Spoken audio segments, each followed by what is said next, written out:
Olá, eu sou a Sara e neste vídeo irei abordar sobre a predição funcional de proteínas baseada em estruturas tridimensionais e fazer a comparação dos resultados com o método baseado na sequência. Primeiramente, é importante ressaltar que as estruturas tridimensionais de proteínas tendem a ser mais conservadas do que as sequências de aminoácidos ao longo da evolução. Isso porque a função da proteína é dada a partir da sua estrutura tridimensional, e diferentes sequências de aminoácidos podem assumir estruturas similares e funções parecidas. Estima-se que as estruturas das proteínas são de 3 a 10 vezes mais conservadas do que a sequência de aminoácidos, e que um domínio específico pode ser encontrado em muitas proteínas diferentes, estando essas proteínas relacionadas ou não evolutivamente. Então, nesse artigo, ele traz uma comparação entre as proteínas com baixa identidade na sequência de aminoácidos, mas que possuem uma alta similaridade estrutural. Nessa tabela em específico, está fazendo uma análise de um domínio que é importante na ligação e transporte do oxigênio. E a gente pode observar que, apesar de ter uma identidade bem baixa, sendo a mais baixa de 6,7%, o maior valor de RMSD foi de 2,9%, o que, se a gente for comparar com a identidade, que foi bem baixa, o desvio foi bem pouco.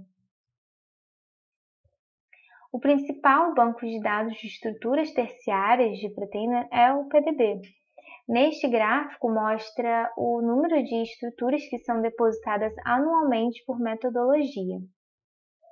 Através do alinhamento no BLAST das sequências de interesse no banco de dados PDB com a matriz BLOSUM 62, essas foram as 10 primeiras proteínas alinhadas.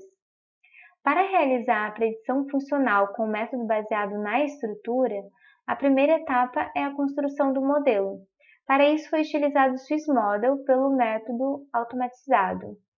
Esse foi o modelo construído tendo como molde essa proteína, que foi a primeira proteína alinhada no BLAST.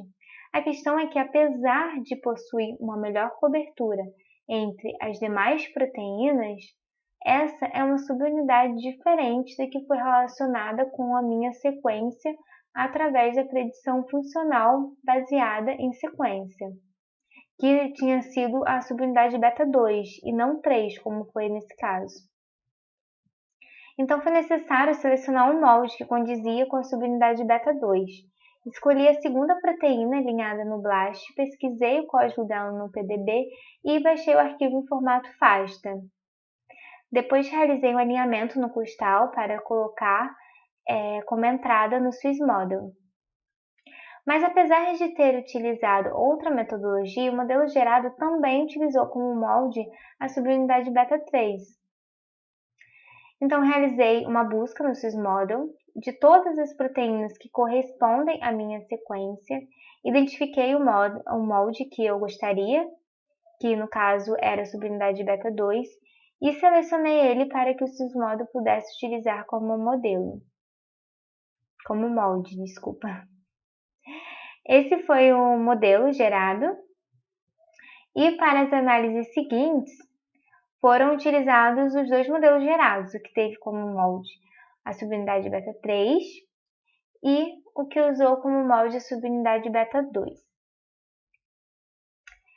E aí foi realizada a comparação entre esses dois modelos e a gente pode observar que o modelo gerado com um molde de subunidade de beta 2 tem uma maior identidade e está bem próximo de modelos já depositados em bancos de dados, mas possui uma menor cobertura. Para a validação dos modelos foi gerado o gráfico de Ramachandra para cada modelo e podemos observar como que o segundo modelo, o que teve o molde selecionado, apresenta mais resíduos de aminoácidos na região mais favorável, que está ali na tabela como R1. E também foi utilizado outro parâmetro, que foi o valor de RMSD com molde. Em roxo e rosa são os moldes e em verde e azul o modelo.